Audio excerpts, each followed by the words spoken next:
Hi, welcome to the channel. For those of you that are already subscribers, I've been away for a while. I am coming back with new content and new ideas and a lot of things I want to talk about. A lot of electronics, everything from mobile to e-bikes and everything in between. Today we're going to talk about the iPhone 13. Here it is. I pre-ordered it, picked it up at the Apple store. There was a long line, but Apple got it taken care of pretty quickly. It looked like I was going to be there a while. I had a 10:30 window, and they got me pretty much on time, even though the line was seemed excessively long, but they did a good job. So we're going to talk about the iPhone 13. This is a Pro Max, and we're going to talk about what they don't tell you and what you should expect if you want to buy this phone. Okay, first, this is a big phone. Now, you already know that it's a 6.7 inch. This is a heavy phone. So know that going in. You may want to go and check it out before you actually buy this phone. Now, I was to look, this here phone here is a Note 10 Plus, which is a larger phone, larger screen. It's a much lighter phone. When you have this iPhone in the pocket, you're really going to feel it, especially with a case on. It was surprisingly heavy when I took it out of the box. I was really kind of shocked by it. I kind of knew what to expect because I always have a lot of big phones. I have a lot of phones, but it was surprisingly heavy. This is pretty close to a Samsung Galaxy Fold 3, which is basically two phones in one. Similar in weight. Fold is probably a little bit heavier, but this is a heavy phone. Now, the phone I usually use as a normal everyday driver is an iPhone mini. Very light phone. That phone, that was a 12 mini. That phone in itself had some issues. It was a good phone, but it had some software issues that were never really corrected. For example, if you were watching a YouTube video in landscape mode and you got a text message coming in, the text message would be very small. The message would be maybe the width of your finger, and you couldn't really get out of it. You'd have to either restart the phone in an extreme example, shut the phone off, play with it to be able to get to the message, which was a problem because some messages I had to respond to right away and I couldn't do it. It didn't happen all the time, but it happened enough, and I thought they would fix it in an update, but that never happened. That said, there's a lot to be said for the mini. It's a one-handed device. It's really light in the pocket. Battery life wasn't as bad as what it was made out to be, and I use the phone a lot. Which, of course, is not the greatest, but it wasn't the worst either. And I did buy a MagSafe battery pack. That'll be in another video, along with some other accessories. We're going to talk about the Apple smart tags, ear tags actually, and we're going to compare that to the Galaxy smart tags, and I'm going to tell you the pros and cons of that. That'll be in another video, but right now we're going to talk about this 13, and as you can see, I have a case. This is an Apple case. It's a MagSafe case. Now, the case I wanted was the clear case, which I have on the iPhone mini. However, I switched SIM cards quite a bit, and I found that the hard case, the clear case that Apple sells, was very difficult to take on and off, and I was concerned I was going to scratch the phone. So know that also going in. It's very difficult to get off. It's not that easy. It's not a soft case. The back of it is hard, so there isn't a lot of flexibility. So you got to play with it a little bit to get it off. So on this one, I chose to get a blue. Since the phone itself is blue, I got a blue MagSafe case. This is a softer case. It's a little bit easier to get on and off. You can see the color of the phone where the camera is. It's a different color blue. The case kind of defeats the case of getting a certain color phone because you're not really going to see it. That said, we're going to talk about some things I like and things I don't like about this phone. Okay, so let's go with the things I don't like. I've already talked about one, the weight of this phone. Now, if you were to go back a few years, Apple was not putting really big batteries in the phone. They did get good battery life because Apple optimizes everything. They control everything. So you did get good battery life. But one of the complaints was people wanted a larger battery, and they didn't care if the phone was thicker. Well, you got your wish. It's a thicker, heavier phone. Now, you know, prior to that, these phones were made like paper thin.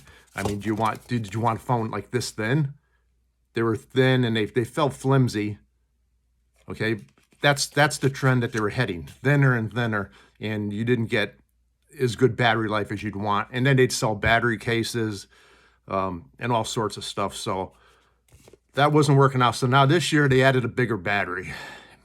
So it is a larger battery, and I've only had this phone since opening day, but the battery life is really good on this phone. But I'm going to talk about that a little bit when we get into the things I like. But here's the things I don't like. We talked about the weight. The phone itself, as typical of Apple, you don't feel like you got a new phone. This phone it's really feels like the phones that came before it. You can talk about the speed and all that. You're not going to notice that. Maybe if you're a big game player or you're editing video, something that was really going to be intensive is where you might feel it. In everyday use, you're not going to feel any difference. This phone feels no different than my 8 Plus that I got rid of. You know, so you're talking about phones that were generations old. And you know, you can go on. I have pretty much all the phones, and there's not a big difference in everyday life. Signal strength,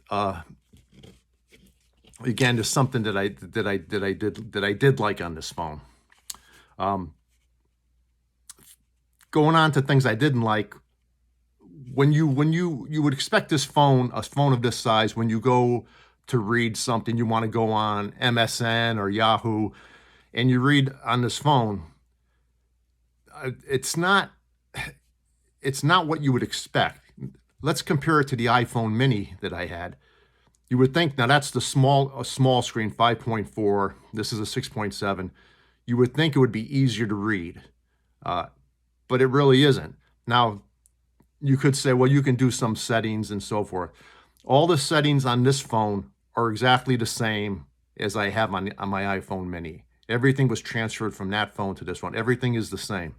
But the iPhone mini, although it's a smaller screen, things are optimized to be a little bit bigger, and they're actually a little bit easier to read. Now, you can go on a Yahoo, for example, and you can expand the screen, zoom in and out and all that stuff if you want to do it. But I can tell you, looking at some of the websites, you really got to squint, okay? So that's something to think about. It doesn't feel like you got a bigger phone, as compared to, say, the Note.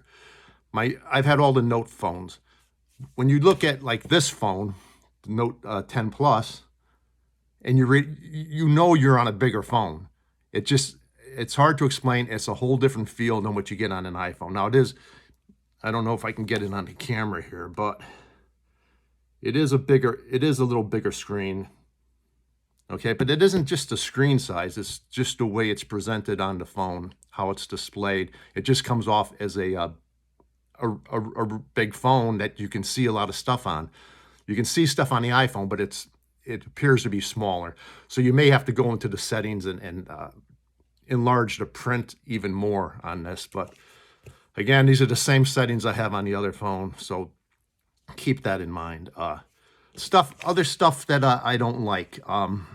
I told you the design is basically the same. Yeah, they switched the cameras. They got to switch the cameras. You also, for people that thought you were going to be able to switch cases, the phone is a little bit thicker, and if you can see it on there, you can see on the case over here, it sticks out because you need that bezel to protect the lenses on the phone, because the phone is, the cameras do stick out a bit more. Okay, so you have those problems. 2021, they've improved the camera again. Again, small increments. Come on, Apple, it's 2021. A 3 times optical zoom on a $1,200 phone, really? I mean, you can go and get an S21 Ultra, which has 100 times zoom. Now, yeah, it's not 100-time optical, but it's a 10 times optical zoom, and probably up to 30 times. It's extremely useful. And you could go to 100 times. Obviously, it gets degraded somewhat because you're using some digital. But I mean, the camera zoom on that is insane. This doesn't feel any different to my iPhone mini, which has even a lesser zoom. I mean, I've tried it all different ways. Yeah, the camera's going to be better, and if you know, they've added different features to it. So yes, it's going to be a better camera. There's not a doubt about that. But for the stuff the average person is going to use, I mean, are you really going to cinematic mode on this? You know, not many people are going to use that unless you're going to be making videos and stuff like I'm going to be doing. Average person, the zoom is probably a big thing for a lot of people. You'd like to be able to zoom, not just to take pictures. People use the zoom to see far away. You want to see a sign. You want to read something, and you can't do it with the naked eye. But with that zoom, you can zoom in. You know, you can zoom in on the moon if you want. It's that strong of a zoom on the S21 Ultra.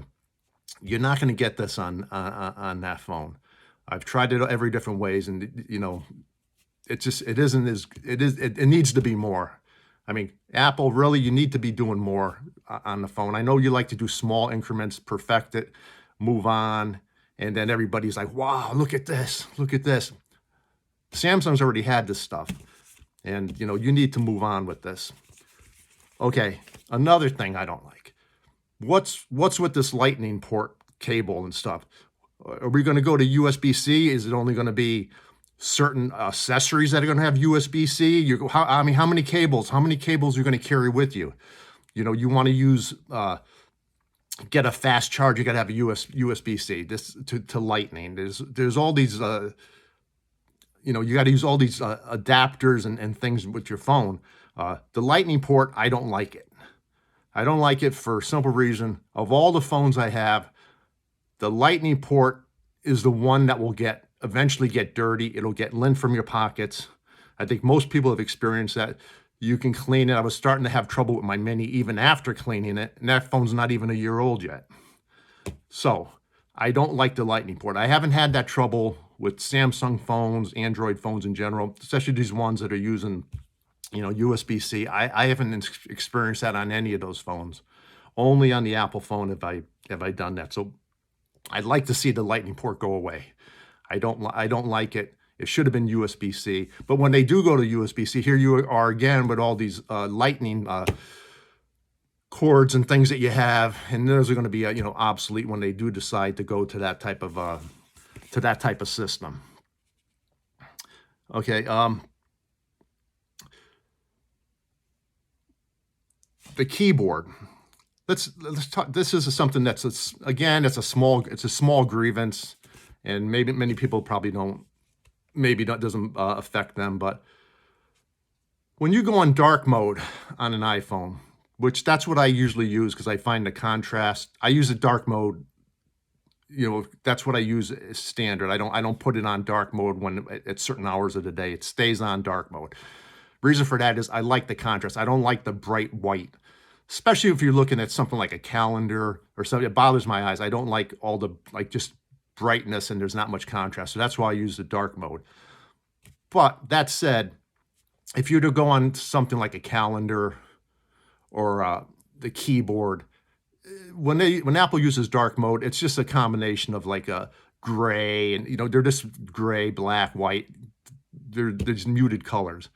If you were to go on the Samsung phone, the keyboard is a different color. It would be like a yellow. Just going into dark mode, I'm not talking about any special settings, you know, that type of thing. This is just what you put it in there. The calendar it looks different. The calendar, again, on the Samsung is superior to what you would get on an iPhone. That's just the stock calendar. That's just my opinion of it. It's just a better setup.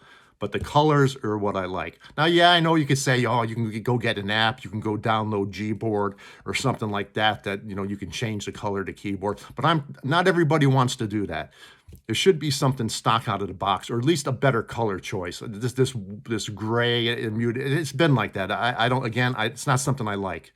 Like if you were to go on on a Samsung, let's see if I could pull something up here.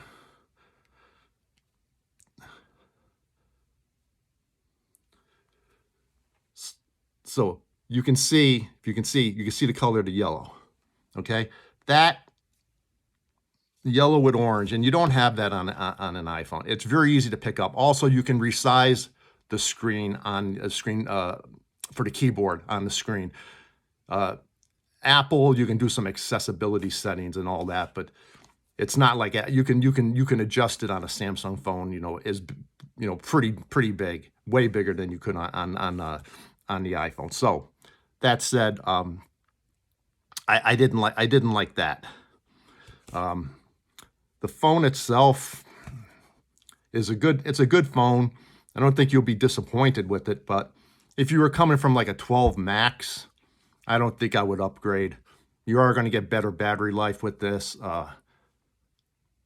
but maybe a better signal. They did add some bands to this, so I never found the signal like super great on my iPhone Mini. It's a 5G phone. Again, I hate to keep making a comparison to Samsung because this is not intended to be a Samsung versus Apple, because I have both phones and each one does something different than the other one does. But that said, the Note 10 Plus has better reception than on a 4G, because it's not a 5G phone, than the Apple iPhone Mini I have that does have 5G. I've tested it in low areas, and where the iPhone struggled to get any signal, the Samsung eventually would catch on and you would get that signal. So, and it seemed faster too. So again, not a scientific test. I'm just telling you what I experienced myself. So that's it with this stuff that I did like. And I know some of that stuff could sound petty to you that I didn't like, but I think a lot of people are interested in that type of stuff. Like you want that zoom. You want that zoom on a phone this expensive, especially if you're going to keep it. To me, I trade these phones, get rid of them, pretty quickly. So for me, I'm probably going to look at the S21 Ultra, and not S21, 22 when it comes out, and see what they offer. But let's get to what we do like about the iPhone. Okay, obviously iPhone, everything is integrated. If you have Apple products, then this is kind of a no-brainer. I'm invested in Apple products, and a lot of stuff I've bought, movies and music and that and stuff. So it does make sense to have an iPhone. Updates, I already got an update. I got an update the first day I got the phone, and it's already running iOS 15, but they found some flaws in it. So you get that update. You're going to get updates quicker on this simply because Apple controls it. It doesn't matter if you got, Verizon or T-Mobile, AT&T, you're going to get, or you have an unlocked iPhone, which is what I buy, and then I can use it on any carrier that I want. So I just pay the full price for the phone, and then I'm able to switch it. I just don't want to go through any trouble of getting locked in. Yes, you can get the phone. You can go to some of these carriers and you can get the phone for cheap. You might get, everyone's running a deal, $700 off, $1,000 off. The catch is you're going to stay with them for the next 36 months. They're going to give you that money back as credits each month. So that's the idea, is that they got you locked in for 3 years and so forth. And I don't want to go through the hassle of that. And, I'm not keeping a phone for 3 years. I sometimes don't even keep them for a year, So for me, it wasn't worth it. Just buy the phone. If you want the same carrier, like a payment plan, like a zero interest payment plan, and you want an Apple, I would say get an Apple card, charge card. Then it's 0% interest. You charge whatever you want, and that payment is a separate payment. So you're going to pay whatever. It's not 36 months. I can't think off the top of my head if it's 24 months or something of it. It's less than 36 months. And so the payment will be a little higher, but there's no interest on it. It works well. And then if you want to pay it off, you just pay it off. You're not going to be locked into this 36 months if you see another phone that you want, or even you want to switch carriers when you do pay the phone off, but you have, say, a T-Mobile phone or a Verizon or AT&T, Then you got to go through the process of getting it unlocked. And yeah, sometimes it goes smooth, but sometimes it doesn't go smooth. So, you know, that's another reason why I use unlocked phones. I can take it any place I want. I'm not locked into anybody. I'm not going to go through any of the garbage that sometimes you got to go in with. Okay. Build quality. Yeah, Apple does it great. The build quality on this phone is beautiful. It's a heavy phone, but it feels like a solid, well-built phone, more like a kind of like a work of art, so to speak. Everything is nice on it. Everything works. The other advantage is you have the Apple experience. You go to the store, pick up your phone. There's so many Apple stores around. You can go directly to Apple Store.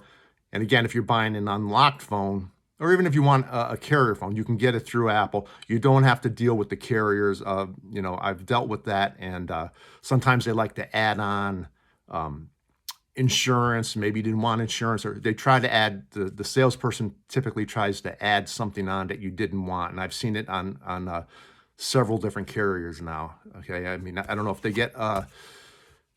they get bonuses for that or what, or that's just what they're told to do. But sometimes they will do it behind your back. They'll put it into the contract or sign you up for paperless billing when you didn't ask for it. There's almost always something I didn't want when I go to a carrier, and you really have to look, because they will add stuff on in some cases.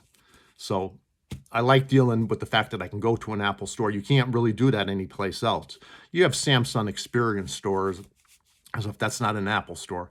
And if you have a repair, yeah, you can go to Best Buy, and they have, or some of these third party that have contracts with Samsung to get it fixed, or you could send it directly to Samsung, that type of thing. But again, it's not the same as going to an Apple store.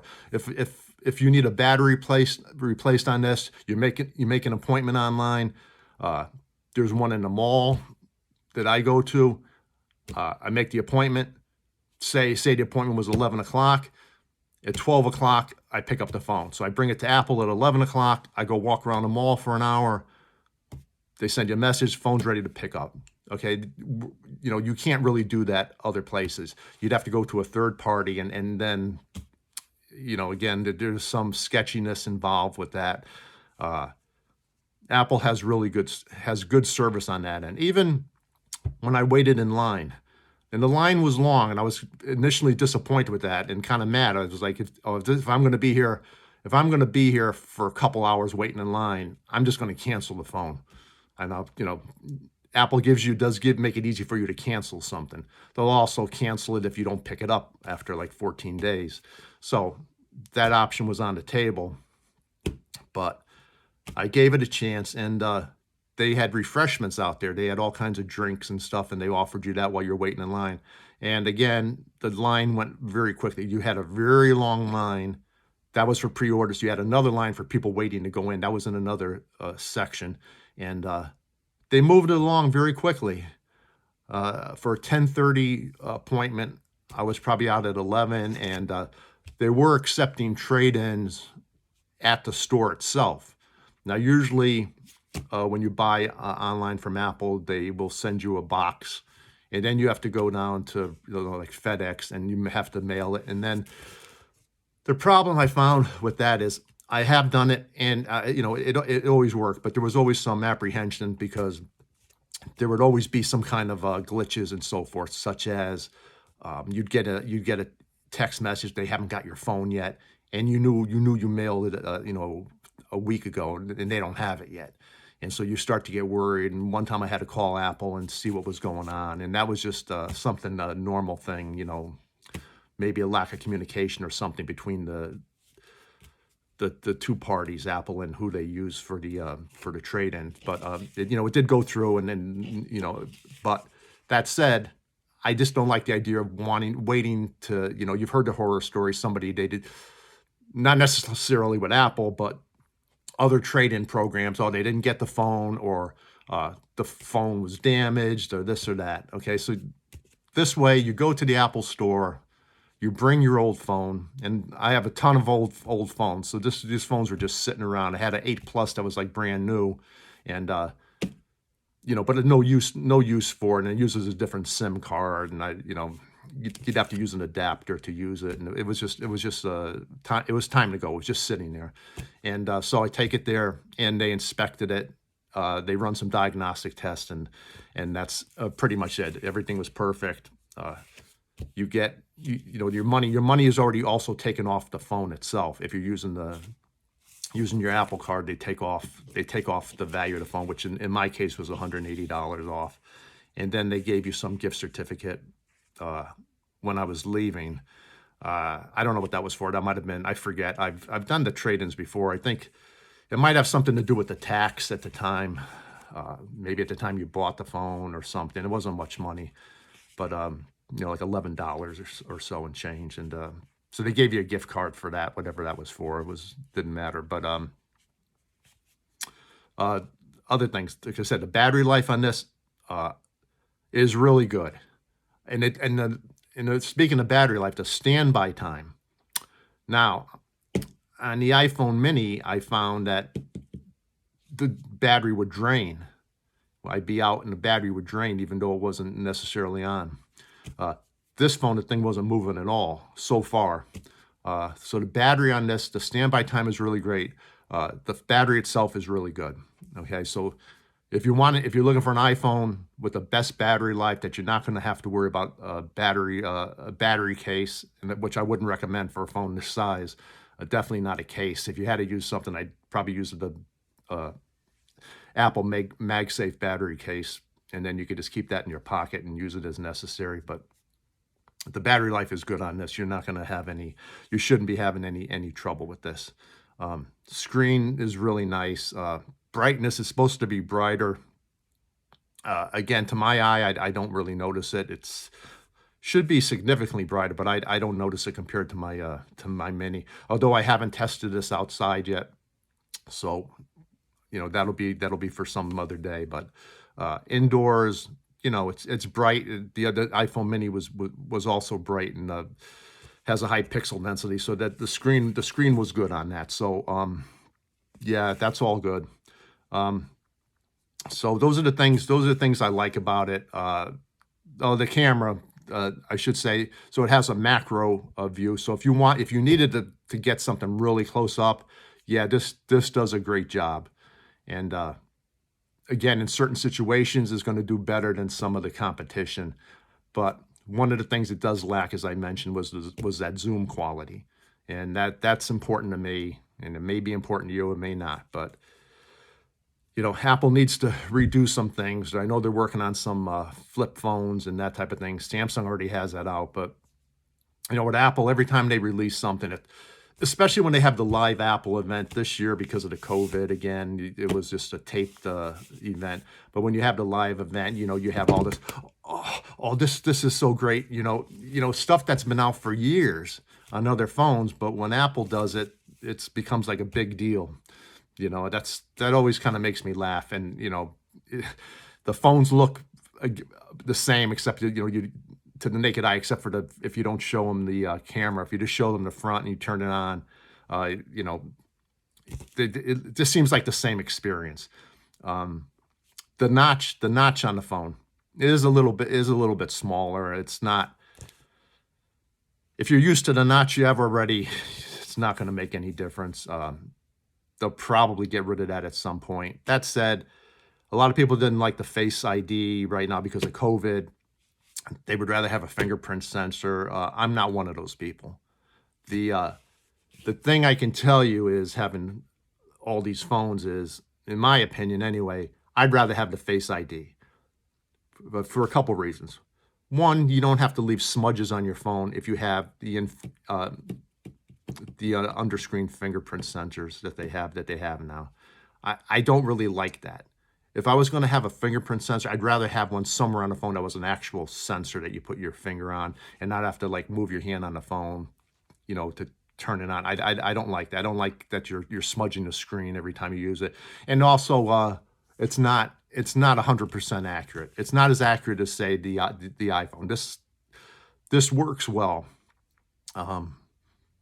There's also, if you were worried about some security protocol, I think most financial institutions rely more on an iPhone than some of the other phones that have the fingerprint sensor.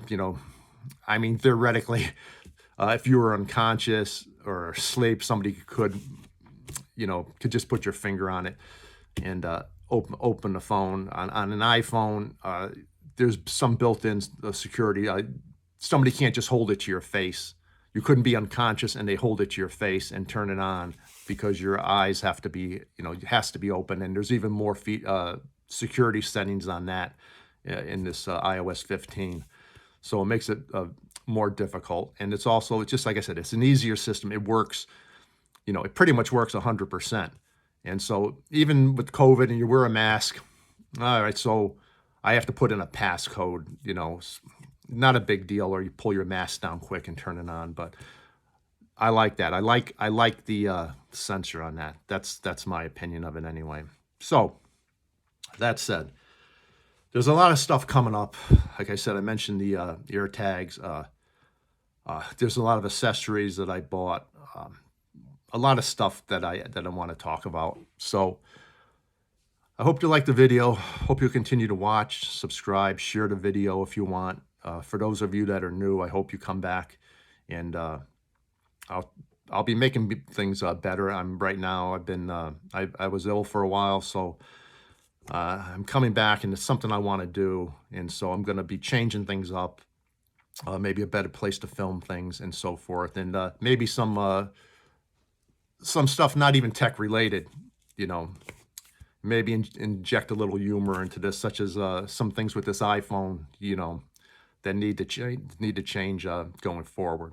But it's a good phone. Just be aware of the weight and the size of it, and I do recommend you go look at it before you buy it, because you may find that it's too heavy for you. When you have this in your pocket, it's a big difference from the mini.